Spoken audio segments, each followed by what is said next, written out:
नमस्कार मंडळी, मी प्रमिला तेलंग। आपण आज करणार आहोत डाळ, दुधी आणि वांग। त्यासाठी पाहू शकता तुम्ही इथे मी कुकर घेतलेला आहे। चांगला कुकर तापला, चवीनुसार तेल घेतलं आहे। त्यामध्ये पाव चमचा मोहरी, पाव चमचा जिरं आणि थोडासा हिंग, कारण हिंगाची फोडणी द्यायची डाळीला। त्यानंतर आपण इथे बारीक चिरलेला एक कांदा होता तो घेतलेला आहे। त्यानंतर आपण घेतलेला आहे हिरवी मिरची तुम्हाला आवडत असेल तर घ्या, तिखट खात असाल तर, नाहीतर ती तुम्ही स्किप करू शकता। नंतर आपण इथे बारीक टोमॅटो चिरलेला आहे आणि आलं आणि लसूण चेचून घेतलेलं आहे। आलं आणि लसूण चेचून घेतलेलं म्हणजे कसं स्वाद चांगला येतो ना, म्हणून आलं लसूण चेचून घ्यायचं। टोमॅटो बारीक चिरून घेतलेला आहे, तोही त्यामध्ये मिक्स केला। काश्मीरी पावडर घेतलेली आहे। त्यानंतर हे घरगुती आपलं मसाला आहे। पाव चमचा इथे धणे पावडर घेतलेली आहे आणि इथे अर्धा चमचा मी गरम मसाला घेतलेला आहे। माझ्या चॅनलवरती नवीन असतील त्यांनी चॅनलला सबस्क्राईब करायला विसरू नका। व्हिडिओ पूर्ण बघा, स्किप करू नका। त्यानंतर आपण इथे बघा बारीक चिरलेलं वांग आणि दुधी घेतलेला आहे।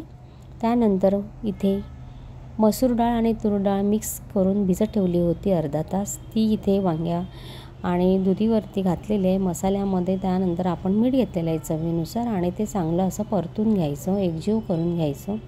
आणि कधी पण डाळ करताना गरम पाणी करायला ठेवायचं आणि डाळीमध्ये गरम पाणी टाकायचं, म्हणजे आपली डाळ लवकर शिजल्या जाते।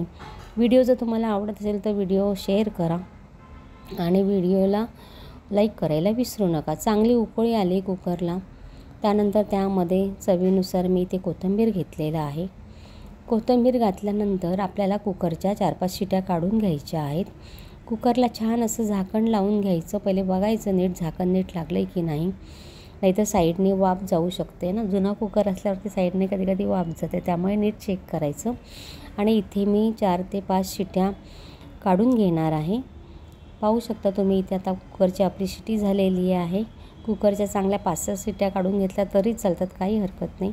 कुकर थंड झाल्यानंतर बघू शकता तुम्ही किती छान आपली डाळ दिसते। बघ, तुम्ही सांबार पण म्हणू शकता, पण याच्यात की शेवग्याची शेंग नाही आहे, पण इथे दुधी आणि वांग घातलेलं आहे तर एकदम छान टेस्टी असं लागतं। तुम्ही नक्की करून बघा। इथे बघा आपली छान असं सांबार तयार झालेला आहे। एक लाईक करा। धन्यवाद।